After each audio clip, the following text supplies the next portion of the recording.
one of my first question that what kind of other achievements and discoveries that also took a Nobel Prize, I don't know, maybe within the last 50 or 100 years, made a great impact on humanity, and you can rate them as super cool for the science and for the humanity?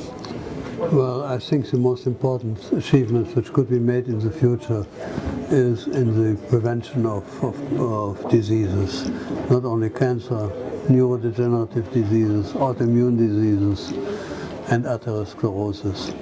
And we can only achieve this type of prevention if we have a careful analysis of the causes of those types of diseases. Prevention is only possible and well possible when we know exactly what is the modification which leads to these types of diseases. As long as we don't know this, we cannot do a specific prevention. So I think for the future it will be of utmost importance for the health of the populations globally to do a lot of application-oriented basic research. Because if we don't understand the causes, we have very little specific aims to treat them, to do something against these diseases. We have another one, interesting question. Right now it's very popular, like a trend in the world, biohacking. Biohacking. It's like when specialists, sometimes not even good specialists, making some kind of experiments with different DNAs and so on, mixing food with one another or playing with DNA of a person. But right now it's in the world like a big trend. Do you think can it bring something useful, or it can bring only a danger? Well, as long as we only empirically test a number of things without a good basis of understanding the reasons for certain types of developments, I think it's fishing in the dark. I mean, and it means that a number of side effects which obviously occur because of unknown effects of those types of substances and drugs and foods which we are consuming. And I'm strongly advocating to put it all on a rational basis by carefully investigating the individual effects, either by animal experiments, but even better, if we have good reason to believe that it is something in humans, than to do clinical trials. Thank you.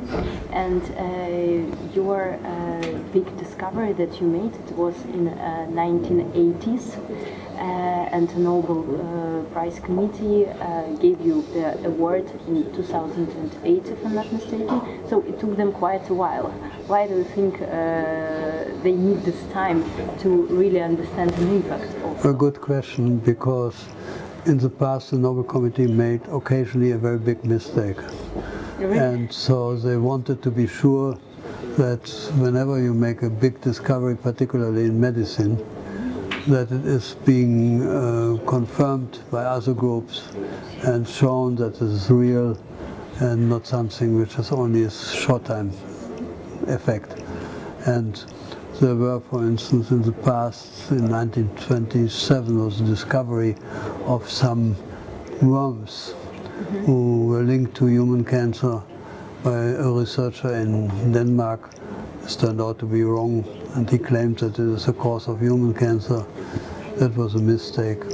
There were in the past some neurosurgeons who claimed that specific surgical interference with the brain would improve certain types of conditions like schizophrenia and others, and they did a lot of harm without really helping those people, even to such an extent that one of those who received the Nobel Prize was subsequently shot by one of the people whom he treated previously. So there are a few mistakes. I mean, I would realistically say, if you have a prize committee and if you do things very carefully, it's still almost completely impossible to avoid any mistake in the selection of those prize winners. I understand the care of particularly in medicine, of those people who are involved to take prolonged periods of time before they do this type of determination of laureates. Thank you very much. You're Thank welcome. you that you came to us, and thank you that you created what you created. Oh, come on, yeah, it's a pleasure to be here. Thank you.